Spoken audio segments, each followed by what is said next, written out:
Olá pessoal, tudo bem com vocês? Vamos para a nossa segunda parte da nossa primeira aula da Escola de Discípulos. O nosso assunto basicamente é pecado e é muito importante saber falar sobre pecado porque eu vou conseguir dar muitas explicações para as pessoas que eu for discipular, evangelizar, conversar sobre a palavra, aquele seu colega de trabalho, na escola. Eu vou saber realmente explicar o plano de salvação e por que tudo precisou acontecer aí em relação à morte de Jesus na cruz, toda essa engrenagem. Eu gosto de dizer que existe uma engrenagem, as peças se encaixam e fazem uma engrenagem perfeita. Amém? E eu gosto muito de falar sobre isso porque a palavra de Deus, os versículos, eles se entrelaçam. Tá? Então vamos fazer um breve resumo do que nós já falamos. Então vamos aqui para a segunda parte, o problema do pecado. E aí nós temos aqui nossos objetivos. Nós já falamos sobre o surgimento do pecado. Você aprendeu que o pecado surge lá no Jardim do Éden através de Adão. Não que assim, quando fala surge o pecado, né? Surge o problema do pecado. Adão peca e Eva, eles pecam, e aí a transgressão de Adão, as consequências, tudo que acontece ali no Jardim do Éden, é passada para a humanidade. Nós aprendemos isso na primeira aula. A morte, né, passa a todos os homens e por isso todos pecaram. Nós aprendemos aqui a função da lei e da graça. Nós aprendemos que a Bíblia é no Antigo Testamento, a partir do Monte Sinai até a época de Jesus, o povo vive debaixo da lei, a lei mosaica, tá bom? E posterior ali, Jesus, crucificação, ressurreição, nós temos a era da graça de Deus, que é a era que nós estamos vivendo hoje. Nós aprendemos que de Adão até o Monte Sinai, até chegar Moisés ali, o pecado estava no mundo. E as pessoas receberam a condenação desse pecado, mesmo não tendo pecado à semelhança da transgressão de Adão. Certo? Então eu falei muito em relação àquele sentimentozinho de injustiça, tal, mas aí você aprendeu que onde abundou o pecado, superabundou a graça, e aí eu conversei bastante com vocês em relação a isso. E falei também que na questão lá do Monte Sinai, quando a lei ela vem para revelar o transgressor. O apóstolo Paulo ele diz que até aquele momento o pecado não poderia ser imputado, porque não havia lei. Mas o pecado estava lá. E eu dei até um exemplo do sinal vermelho, o sinal com radar, que não tem ali o radar para poder filmar a pessoa, imprimir a multa e tudo mais. Então a lei de Moisés é como se fosse esse radar que te entrega uma multa. E qual é a multa? A multa é o seu salário. E o salário do pecado é a morte. Então, a lei de Moisés, ela dá força ao pecado porque ela é como se fosse uma caneta marca-texto. Então, todas aquelas pessoas que viveram depois de Adão, que nasceram com a condenação de Adão, a partir do momento que veio a lei de Moisés, e obviamente a lei de Moisés ela tem diversas outras funções, tá bom, gente? Questão de organização, questão a lei moral, a lei civil, a lei cerimonial. Então a lei ela é toda bem divididinha, trouxe ordem, trouxe organização, a parte cerimonial foi toda organizada. Deus trouxe muita organização e muita ordem através da lei. A questão sanitarista, tanto que Moisés é visto como o primeiro sanitarista da história. Aquele cuidado com a higiene, aquele cuidado com a limpeza, com as pessoas que morriam naquele momento e toda a questão de purificação. Então, gente, a lei ela tem diversas questões ali, mas a função principal da lei é revelar o transgressor. Porque a partir do momento que o ser humano entra de encontro com a lei, ele tenta alcançar a salvação pela lei, mas ele não consegue. Por quê? Porque ele vai errar sempre em um item. E lembra, se eu errar em um item, eu sou culpado de todos. É muito importante saber disso. Só que esse homem e essa mulher que estão, né, de certa forma, vivendo na lei e não conseguem alcançar a salvação, eles estão clamando por um Salvador. Porque, tipo assim, e agora? Quem poderá nos ajudar? E agora? E aí é onde entra João 3,16, quando diz: Deus amou o mundo de tal maneira que entregou o seu Filho único para que todo aquele que nele crê, gente, não pereça, mas tenha a vida eterna. Então, é aí que entra a graça de Deus. A graça de Deus é o presente de Deus para esse homem que não consegue se salvar. Na verdade, a lei, ela retira toda a nossa arrogância humana, ela retira toda a nossa soberba, porque se eu achava que eu sou melhor que o outro, se eu achava que eu sou superior a outra pessoa, que eu sou o bonzinho porque faço isso ou aquilo e que Deus vai me salvar por causa dessas coisas, a lei de Moisés acaba com tudo isso e bota todo mundo, gente, no mesmo nível, no mesmo patamar. Todos pecaram, todos erraram, todos estão mortos. Todos. Não importa se você é o serial killer, matou 20, matou 10, ou se você é aquela pessoa que anda de terno e gravata, bonitinha, que tenta fazer tudo certinho, mas todavia, entretanto, você ainda é descendente de Adão, vive independente de Deus, escravo do pecado. Não importa se você é um monstro ou se você anda de terno e gravata. Tá? Apesar que tem alguns monstros aí de terno e gravata, tá bom? Mas espero que você tenha entendido que às vezes a pessoa bota uma casca ali de uma pessoa corretinha, e às vezes até é muito correta em muitas coisas, mas isso, gente, isso não garante a ela nada. É muito importante nós sabermos isso, porque tem crente que luta muito contra isso. Porque eu já vi muitos crentes falarem para mim: ah, o meu vizinho é uma pessoa boa, o meu vizinho é uma pessoa melhor que muito crente, que não sei o que, não sei o que, não sei o que, não sei o que. Ah, ele vai para o inferno? Por que ele vai para o inferno? Ele vai para o inferno porque ele ainda é escravo do pecado e ainda está preso em Adão. Por isso, gente, que o pecado de Adão ele passa a humanidade, ele abundou o pecado. A graça de Deus, que é esse presente, esse dom, ele superabunda. Então é um dom de Deus, é um presente de Deus que eu preciso reconhecer. Se esse bonzinho aí, você está falando, não se render ao Senhor, a esse presente, não aceitar esse presente, infelizmente, ele não vai ser salvo. As pessoas acham que elas vão para o inferno pelo pecado que cometem. Gravem isso. As pessoas acham que elas vão para o inferno pelo pecado que cometem. Na verdade, elas vão para o inferno pela graça que rejeitaram. Tá bom? Vão para o inferno pela graça que rejeitaram. Deus deu um dom, deu um presente. Era só aceitar, era só reconhecer, era só se prostrar e dizer: Senhor, eis-me aqui, Senhor, me arrependo dos meus pecados e te aceito como o Senhor e Salvador da minha vida. Mas não fizeram isso. Na sua arrogância, na sua prepotência, eu não vou aceitar esse negócio, não acredito em Jesus. Estavam desprezando o presente de Deus e não sabiam. Tá bom? Então, espero que você tenha entendido aí a diferença entre a função da lei e a graça. A lei ela vem para revelar o transgressor e a graça vem para presentear o homem, esse homem que está desesperado aqui por não conseguir salvação. A graça vem de encontro a esse homem pecador, essa mulher pecadora, para lhe conceder nova vida, vida em Jesus. Amém? Então agora, para terminar a segunda parte, a gente vai falar aqui e distinguir a questão do pecado pessoal, do pecado que nós cometemos, do pecado estrutural, ou chamado pecado original. Tá bom? Deixa eu fazer uma pequena introdução para nós entrarmos aqui em dois textos bíblicos para que você possa entender isso. É muito importante fazer essa distinção, gente, porque é essa distinção que vai diferenciar a gente das pessoas que não são cristãs. Muitos crentes não sabem fazer essa diferenciação. Quando eu pergunto assim, qual é a diferença do não cristão para o cristão em relação ao pecado? O crente não sabe responder. Por que não sabe responder? Justamente porque não sabe isso aqui, ó. Não sabe distinguir isso aqui. Então, o crente vai dizer assim, olha, a pessoa do mundão, eu vou perguntar, peca? Aí o crente vai dizer, peca. Nós pecamos também? Aí você vai dizer, pecamos também. Aí eu vou perguntar, qual é a diferença? Aí a pessoa, que a gente não vai saber responder. E aí, tem diferença? Muita diferença. A diferença é absurda.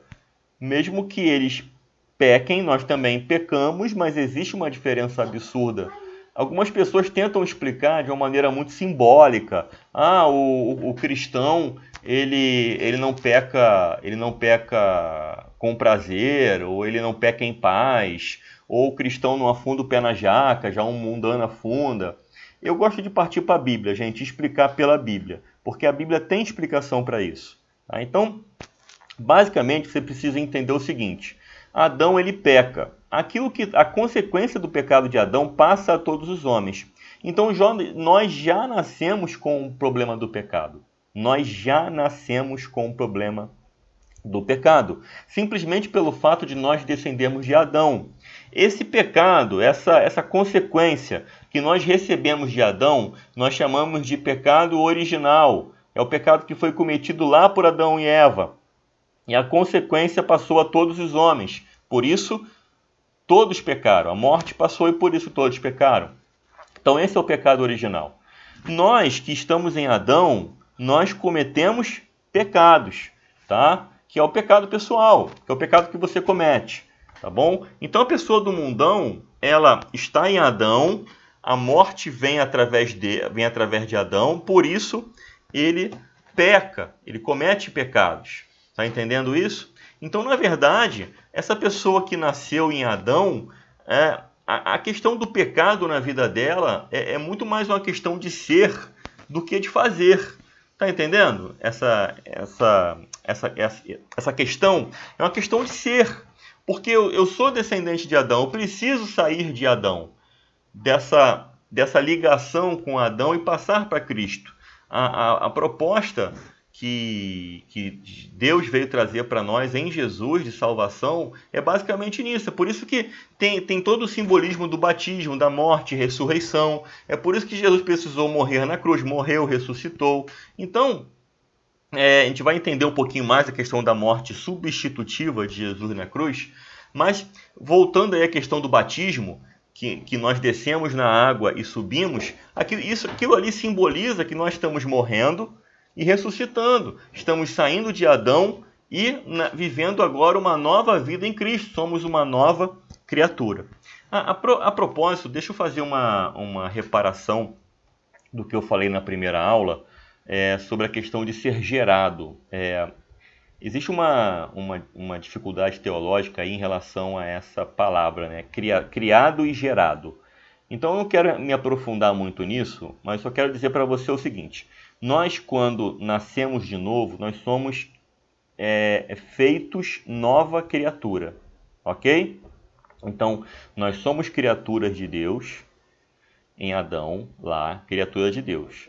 A partir do momento que eu sou feito nova criatura, eu saio de Adão e vou para Cristo, tá bom? E aí, essa palavra feitura, que tem, acho que se eu não me engano está lá em Efésios, que nós somos feitura de Deus. Essa palavra feitura é poema. Deus faz o seu poema em nós.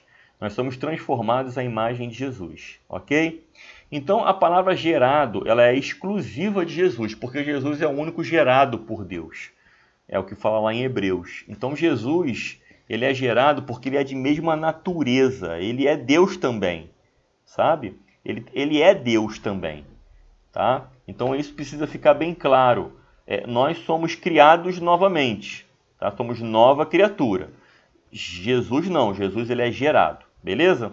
Então, polêmica desfeita, não vamos mergulhar muito no assunto, só para que você saiba aí, tá? O que acontece. É porque eu falei que nós somos gerados de novo, e às vezes é um negócio que às vezes sai até no automático, mas eu quis fazer essa pausa para, teologicamente, fazer algumas ponderações, tá bom?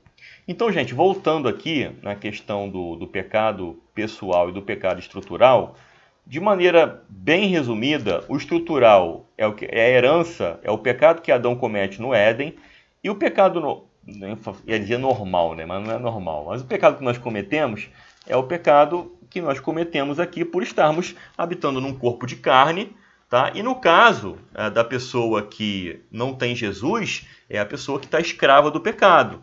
Tá? A gente vai entender um pouco mais essa questão da escravidão, porque ela é a diferença básica que vai dar o norte para a gente explicar para as pessoas a diferença de uma pessoa que está em Cristo e de uma pessoa que não está em Cristo. Tá bom?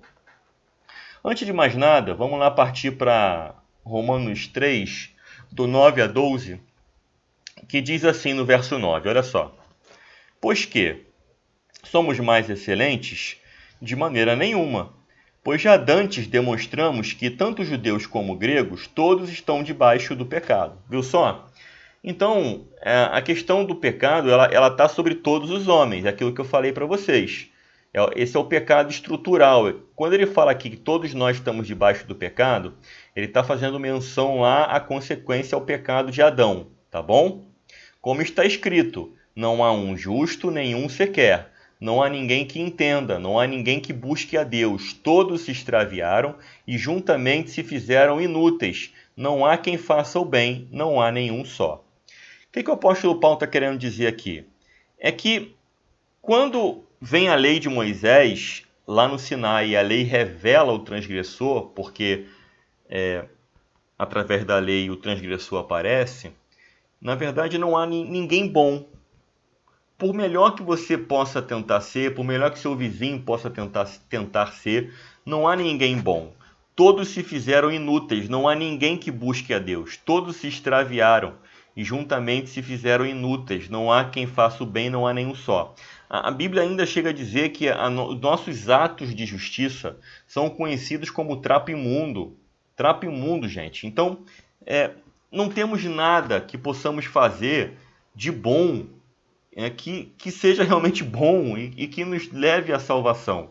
Está todo mundo dentro do mesmo nível. Por quê? Porque todos nós estamos debaixo do pecado. Por que é importante conhecer isso? Porque a pessoa que você vai evangelizar, porque a pessoa que você vai discipular, ela está cheia de justiça própria. Ela está cheia de atos de bondade, que ela acha que ela é melhor. Porque o norte dela, a comparação dela é com a outra pessoa. É com o bandido, é com o traficante, é com a pessoa que mata, é com a pessoa que estupra, é com a pessoa que fuma maconha, é com a pessoa que faz um monte de coisa errada. E ela se considera uma pessoa boa, porque ela paga os impostos, porque ela estuda, porque ela não rouba, ela é correta no trabalho, ela chega no horário, ela faz tudo certinho. Então ela se acha uma pessoa justa. Só que na verdade, como você viu aqui em Romanos, não há um justo nenhum sequer.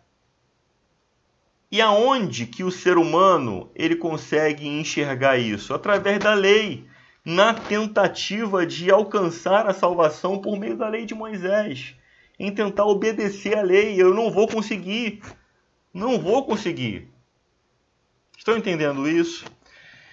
E aí, gente, todo mundo se faz inútil e não tem como. Vamos para Romanos 6, de 1 a 14. Que aí basicamente é a continuação daquilo que nós estamos falando em Romanos 5, mas eu precisei passar ali em Romanos 3 para mostrar para vocês aquilo que eu falei na introdução, a confirmação de que todos nós estamos debaixo do pecado. E esse debaixo do pecado é o pecado estrutural, entende? Então vamos lá.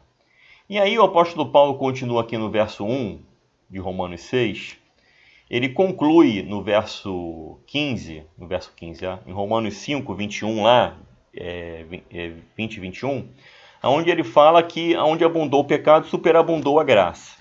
Aí ele inicia no Romanos 6 perguntando, que diremos, pois? Permaneceremos no pecado para que a graça abunde? Poderia até ser um raciocínio de alguém, né? Porque é tipo assim, onde abundou o pecado, superabundou a graça, alguém poderia ter o seguinte raciocínio lógico.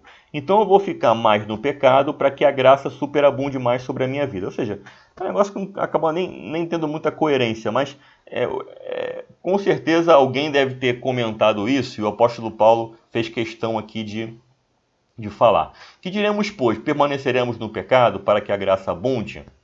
De modo nenhum, né, gente? Não tem a menor lógica isso. E aí ele vai dizer, nós que estamos mortos para o pecado, como viveremos ainda nele? Olha só, gente, isso aqui é muito importante, porque veja bem, o apóstolo Paulo ele vai começar agora a explicar como é que nós fomos libertos do pecado. Então eu quero que você entenda, de novo aqui, eu vou repetir várias vezes para que você não tenha dúvida, tá? Quem está em Adão está escravo do pecado. A pessoa escrava do pecado, ela vive na prática do pecado. 1 João 1,10, na verdade, 1 João 3,6, diz assim, todo aquele que permanece nele não vive pecando. Todo aquele que vive pecando não o viu nem o conheceu. Então, primeira diferença básica da pessoa que não está em Jesus. ela é escrava do pecado, ok? E o que é ser escravo do pecado? É a pessoa que vive pecando. Viver pecando é a pessoa que cumpre os desejos da sua natureza caída. Então a pessoa que descende de Adão, ela tem uma natureza caída. Então ela vai querer cumprir os desejos da carne dela. Alguns teólogos vão dizer que nós, que estamos em Adão, nós seguimos o instinto da nossa carne. Então a gente vive como se fosse bicho. Se a gente tem vontade de comer, vai comer, vontade de bater, vai bater, vontade de gritar, vai gritar. Então, por mais que a gente talvez tente se vigiar ou receber instrução, ensinamento do que é certo, do que é errado, e tente, de certa forma, se humanizar, a gente não vai conseguir. Por quê? Porque a gente está preso em Adão e a gente vive segundo os desejos da nossa carne. Então é muito importante isso. É aquilo que eu falei, todo aquele que permanece nele não vive pecando. Todo aquele que vive pecando não viu nem o conheceu. Então nós, se estamos em Jesus, nós não vivemos pecando. O pecado, ele ainda acontece na nossa vida? Acontece, mas ele não acontece como prática. Ele não acontece como prática, tá bom? Essa é a diferença que eu quero explicar para vocês, que vocês precisam ter isso bem estruturado no ensino, porque isso precisa ser passado para aqueles que não conhecem Jesus, no discipulado, no evangelismo, tá bom? E aí, gente, isso basicamente responde àquilo que eu falei para vocês. Qual é a diferença daquele que está em Jesus e daquele que não está? Aquele que está em Jesus comete pecado? Comete pecado. Comete pecado. Vive na prática do pecado? Não. O pecado é o seu guia de vida? Não. Você vive segundo os desejos do seu coração, da concupiscência da carne? Também não. Mas ainda comete pecados? Comete pecados. E por que ainda comete pecados? Calma que eu já vou responder. Por que nós ainda em Jesus, transformados e nascidos de novo, ainda temos problema com o pecado? Eu vou responder para você no decorrer do texto, tá bom? Mas eu quero que de cara você entenda essa diferença, tá? E aí, gente, antes de avançar, eu queria fazer uma ressalva, que é uma palavra que as pessoas gostam de falar muito, que eu tenho uma ressalva com ela, tá? E aí eu abro um espaço aqui para falar sobre a questão do sou pecador. Tem muito crente que fala assim, bate no peito, né? Olha, eu sou pecador, nós somos pecadores. Eu, teologicamente, não me dou bem muito com essa palavra, sabe por quê? Porque quando você fala sou pecador, dá a entender, teologicamente, para muitas pessoas, que você ainda vive na prática do pecado. Você pode ter certeza que até aquele que não conhece nada de teologia, não conhece a Jesus, está no mundão, se você falar que sou pecador, ele vai se sentir em casa com você, porque ele vai dizer, eu também sou, todos nós somos. Só que aí parece que não fica estabelecida a diferença. E é isso que eu quero bater com vocês. A diferença tem que estar muito bem estabelecida. Ele precisa entender, essa pessoa que está no mundão, ela precisa entender que ela é escrava do pecado. Que ela vive segundo a prática do pecado. E eu não. Eu cometo pecados, sim, mas não vivo na prática do pecado. Existe uma diferença em relação a isso aí. Então, quando a gente fala sou pecador, eu tenho muita ressalva. Eu não falo. Se alguém fala, eu acho que fala no entendimento de que não existe ninguém que não cometa pecado. Tá entendendo? E aí, nesse sentido, não está fazendo menção de quem é escravo do pecado ou não.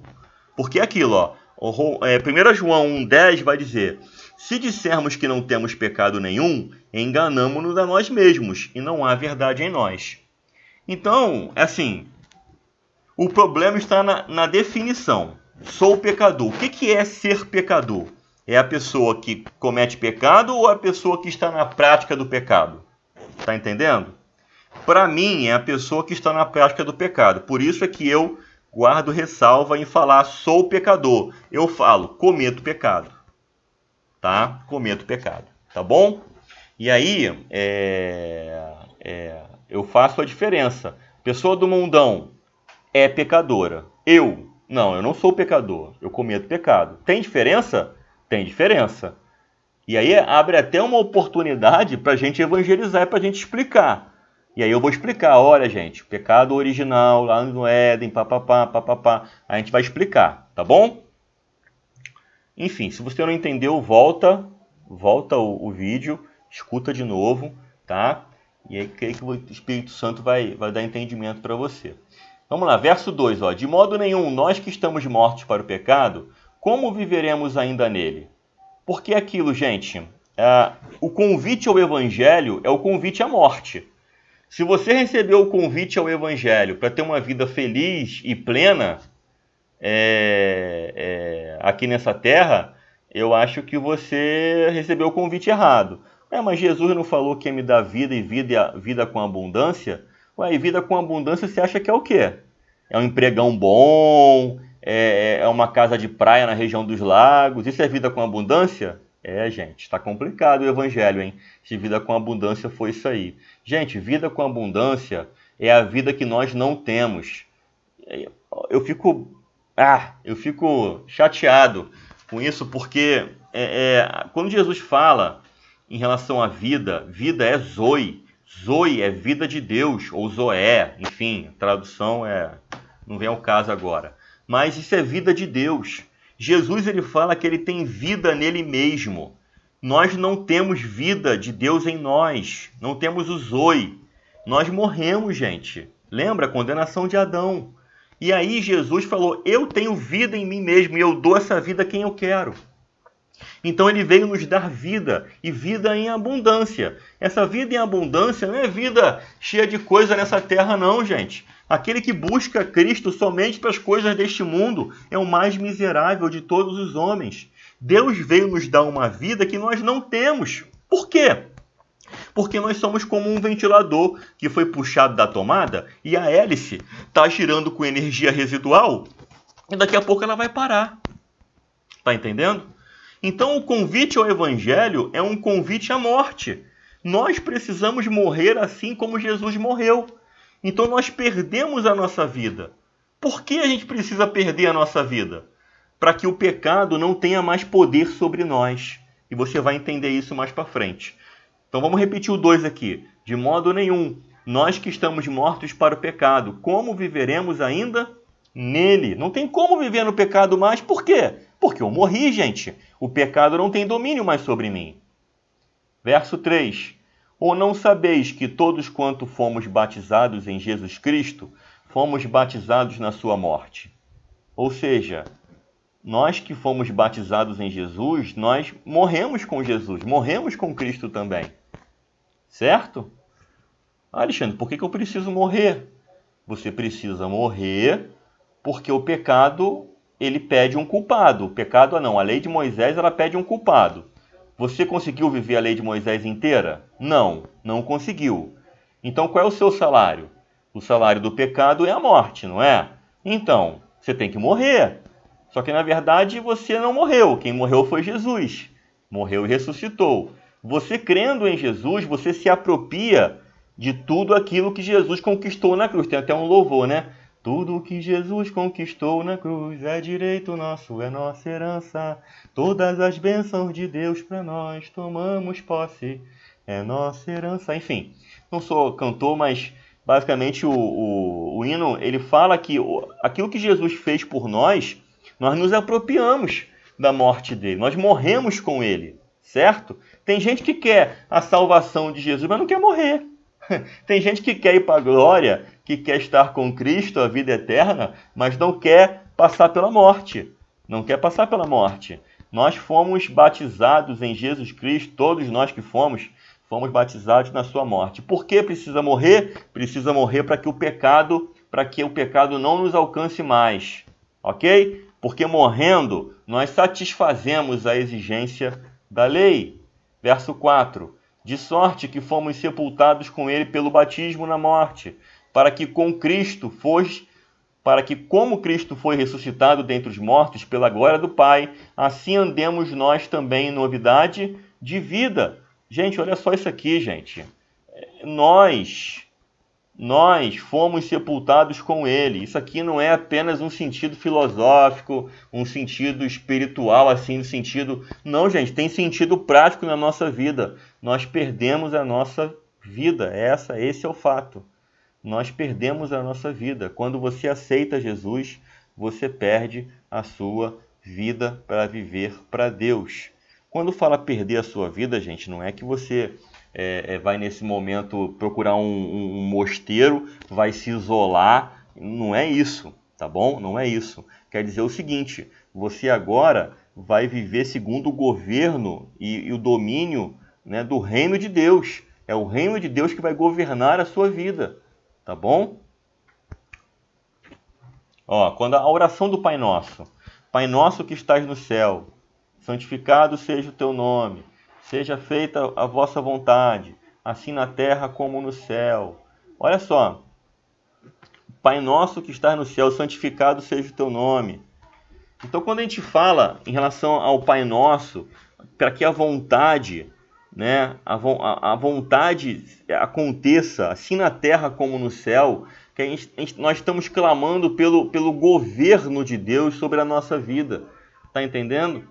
Então é a vontade de Deus que acontece lá, que aconteça em nós. Amém? Vamos lá. Pela glória do Pai, assim andemos também em novidade de vida, ok? Então nós andamos agora em novidade de vida. Amém, gente? Foi para isso que Deus nos chamou. Verso 5. Porque se fomos plantados juntamente com Ele na semelhança da sua morte, também o seremos na sua ressurreição. Mais uma vez o apóstolo Paulo falando que nós temos que ser plantados na semelhança da morte de Jesus, para que possamos desfrutar da sua ressurreição. Um dia teremos nossos corpos transformados. Tá? E por quê? Porque nós passamos pela morte. Só vai ser salvo, gente, quem passar pela morte. Tá entendendo? Então não é simplesmente o oba-oba de estar na igreja. Isso precisa ficar bem claro, porque evangelho é isso. Evangelho é pegar a sua cruz e seguir a Jesus. Tem se apresentado um evangelho aí muito distante disso aqui, não é verdade? Verso 6, e um dos mais importantes agora. Sabendo isto, que o nosso homem velho foi com ele crucificado, para que o corpo do pecado seja desfeito, para que não sirvamos mais ao pecado. Então veja bem, é aquilo que eu estou falando para você. A pessoa que está no mundo, ela vive na prática do pecado porque ela é escrava do pecado. Então, entenda uma coisa. Entenda uma coisa. A pessoa que está sem Jesus, ela nunca, escute bem, ela nunca vai conseguir ser liberta do pecado. Não adianta, gente, a luta que ela tiver, não adianta. O pecado é como se fosse uma corrente e você tentando se soltar. É a imagem que está no início da aula. É aquela corrente, você tentando se soltar. Você não vai conseguir se soltar. Você pode se debater, você pode rolar no chão, pode gritar, você pode tentar. Você não vai conseguir, tá bom?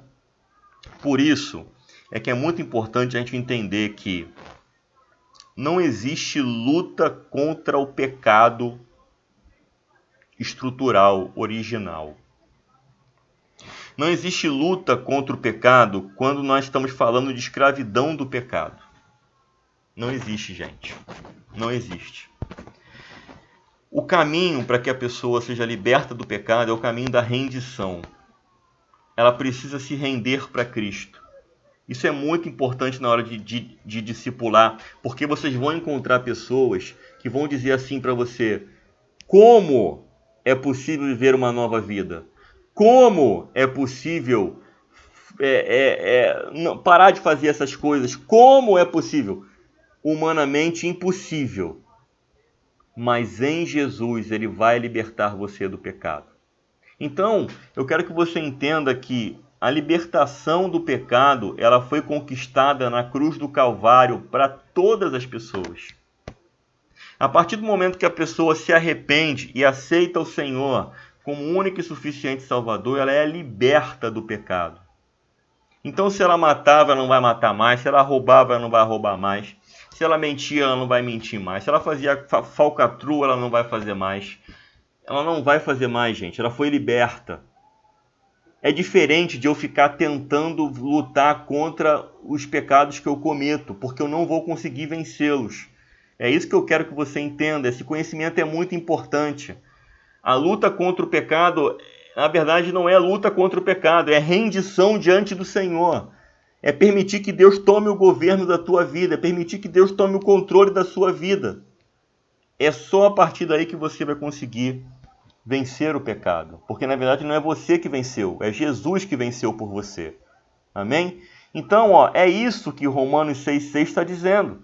Sabendo isto, que o nosso velho homem foi com ele crucificado. Quem é o nosso velho homem? Tem crente que acha que o velho homem tem que morrer todo dia na cruz. É porque confunde tudo. O velho homem, gente, ele é crucificado uma vez só. E já foi. E já morreu, gente. O nosso velho homem é o nosso Adão. É a nossa vida em Adão. Ela é crucificada na cruz. Para quê? Para que o corpo do pecado seja desfeito. O que é o corpo do pecado, gente? Corpo do pecado é essa carne que nós temos, aliada ao nosso velho homem, que faz com que a gente sirva ao pecado com suas concupiscências. É isso. É isso que você precisa entender. E aí, quando nós nos rendemos diante do Senhor, o velho homem sai de cena, gente. O velho homem, lembra que eu falei que tem a carne e tem mais quem? O velho homem. O velho homem sai de cena. Nós jamais vamos conseguir vencer o velho homem, entenda isso. O velho homem precisa ser crucificado na cruz. E só é crucificado na cruz quando eu me arrependo e me rendo perante o Senhor e entrego toda a minha vida para Ele, todo o meu ser.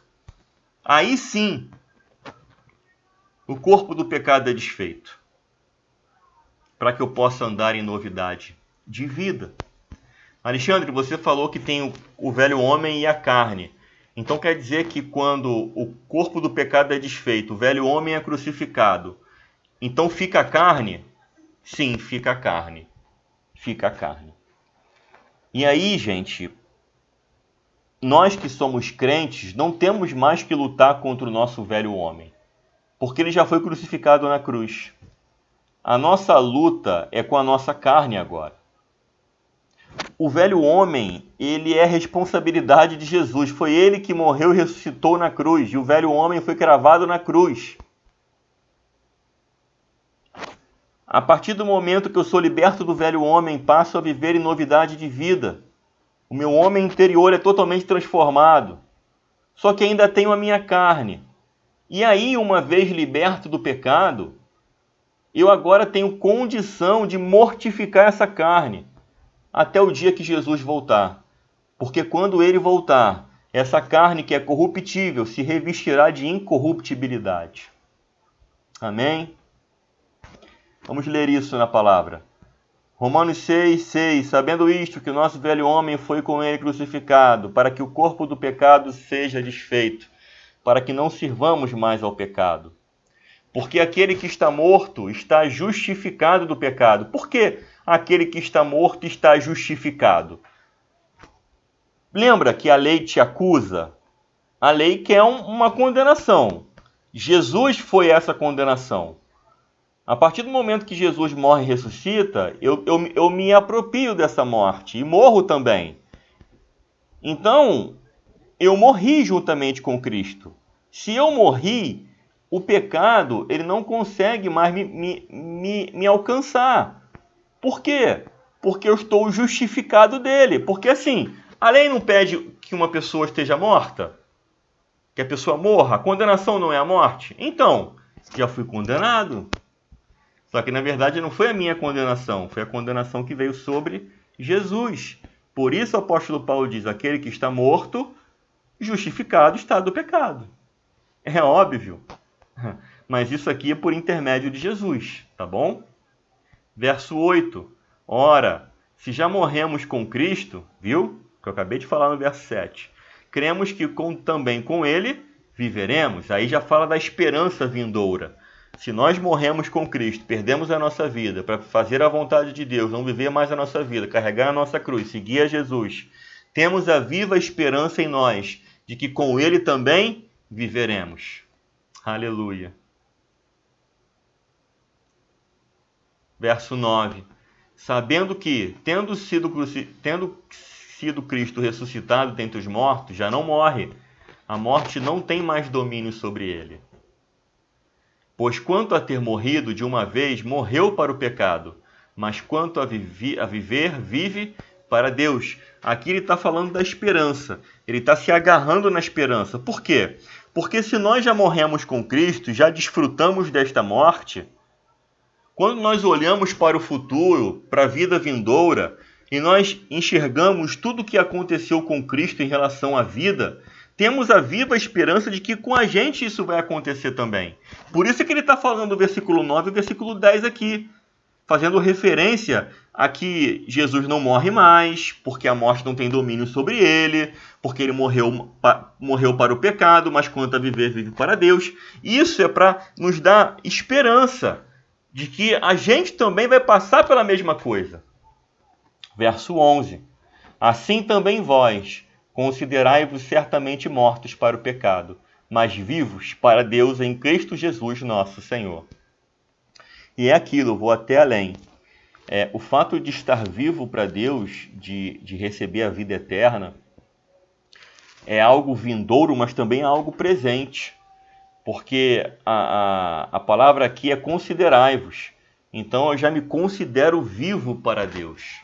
É algo certo, gente. É um fato. Nós que já morremos com Cristo, certamente com Ele viveremos. Então já podemos hoje desfrutar dessa bênção de estar vivo para Deus, mesmo que ainda habitamos num corpo corruptível. Amém? Verso 12. Não reine, portanto, o pecado em vosso corpo mortal, para lhe obedecerdes em suas concupiscências. Você vê agora que ele está falando agora para crente, gente. É para crente isso aqui. Isso aqui é para crente. Por quê? Porque ele estava falando lá no verso 6 do corpo do pecado, da escravidão do pecado e tudo mais. Agora ele já está falando o seguinte, para que o pecado ele não venha reinar no nosso corpo mortal. Por que ele está falando isso? Porque uma vez liberto do pecado, eu ainda tenho a possibilidade de permitir que o pecado venha reinar na minha vida. Mas isso aí vai ser uma escolha minha. Se eu não buscar a Deus, se eu não me voltar para Deus, se eu não fizer a minha parte, se eu não mortificar essa carne. Lá em Gálatas 5 vai dizer que existe uma luta entre a carne e o espírito. A carne, que é esse corpo que nós habitamos, ele não quer fazer a vontade de Deus. Ele quer pecar, ele quer continuar pecando. Só que essa carne, ela tinha uma aliança com o velho homem. E era por isso que nós não conseguíamos nos libertar. Mas a partir do momento que o velho homem é crucificado na cruz, de uma vez por todas, essa carne ela ficou enfraquecida.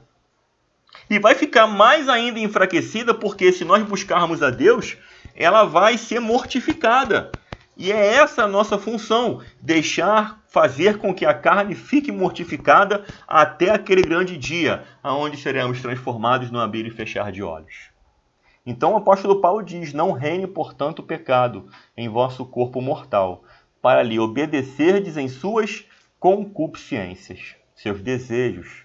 Verso 13. Nem tampouco apresentei os vossos membros ao pecado por instrumentos de iniquidade, mas apresentai-vos a Deus como vivos dentre mortos, e os vossos membros a Deus como instrumentos de justiça. Olha só que negócio interessante. Se antes eu era escravo do pecado, e não há nada que eu pudesse fazer para ser livre, a não ser me render diante do Senhor, para que o corpo do pecado fosse desfeito, a partir do momento que o corpo do pecado é desfeito e eu passo a andar em novidade de vida, agora sim eu tenho um papel, agora sim eu posso agir, agora sim eu tenho a minha parte. Qual é a minha parte? Me apresentar a Deus como instrumento de justiça, mortificar essa carne. Isso compete a mim, isso compete a você. Amém? Agora, entenda uma coisa. Eu não posso falar isso para uma pessoa que está escrava do pecado. Porque se ela está escrava do pecado, ela não vai conseguir se apresentar a Deus como instrumento de justiça. se ela é escrava do pecado, ela não vai conseguir impedir que o pecado reine na vida dela. Está entendendo isso? Por isso, gente, quando a gente vai conversar com alguém que não é cristão, nós temos que partir do princípio que essa pessoa é escrava do pecado, sim. Tá bom?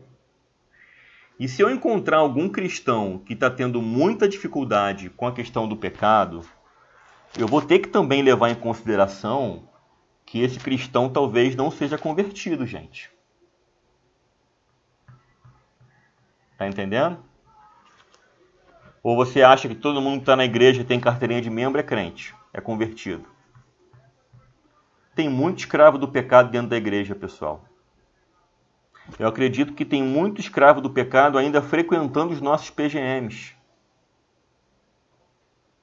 E a gente precisa ficar ligado em relação a isso. Porque se eu encontro uma pessoa que permite que o pecado venha reinar na vida dela, certo?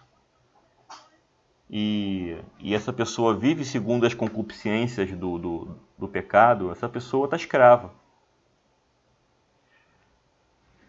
Logicamente, nós que somos nascidos de novo, não vamos permitir isso aqui, que o pecado chegue a reinar. Todavia, entretanto, a gente pode permitir que o pecado venha mostrar sua cara. E isso se caracteriza muito pelos enfraquecimentos que às vezes nós temos. Alguns altos e baixos, que é comum na vida do cristão. A palavra comum é complicada, né? Ou que acontece de maneira assim, né? Na vida de muitas pessoas. Então, gente, a gente tem que ficar muito atento em relação a isso, porque o se apresentar a Deus agora compete a nós, tá? Porque nós fomos libertos do pecado, nós temos o Espírito Santo, nós temos tudo o que é necessário para viver uma vida nova em Cristo. Amém? Verso 14. Porque o pecado não terá domínio sobre vós, pois não estar debaixo da lei, mas estar debaixo da graça. Aleluia. O pecado não terá domínio. Viu por que isso aqui? Viu por que isso aqui? Porque o pecado não terá domínio sobre vós. Por que não vai ter domínio sobre vós? Porque você não é escravo do pecado. Pronto. Basicamente, pessoal, resume tudo que eu falei para vocês. E aí ele termina falando não estar debaixo da lei, mas estar debaixo da graça. Ou seja, gente, todos aqueles que nascem em Adão estão debaixo da lei. Por que estão debaixo da lei? Porque a lei está acusando ele. Eles nasceram sob a lei. A lei está acusando, sabe? Estão ainda presos à lei. E a lei quer um culpado, gente. A lei quer um culpado. Você que tem que se apropriar de Jesus e apresentar Jesus para a lei. Lei, olha só, não sou eu que vou morrer, não. Jesus morreu por mim. Eu vou viver... Aqui, ó. Eu estou vivendo novidade de vida. Eu morri para o pecado, lei.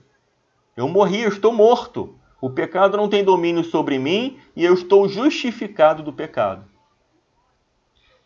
Nós estamos debaixo da graça. Por que debaixo da graça? Porque nós estamos debaixo do favor imerecido de Deus. Jesus morreu e ressuscitou por nós, para que nós sejamos livres do pecado e vivamos em novidade de vida. E aí, pessoal? Alguma dúvida em relação a esse mega assunto? Espero que essas 2 aulas tenham sido muito proveitosas para vocês. Tá bom? Esse é o meu desejo.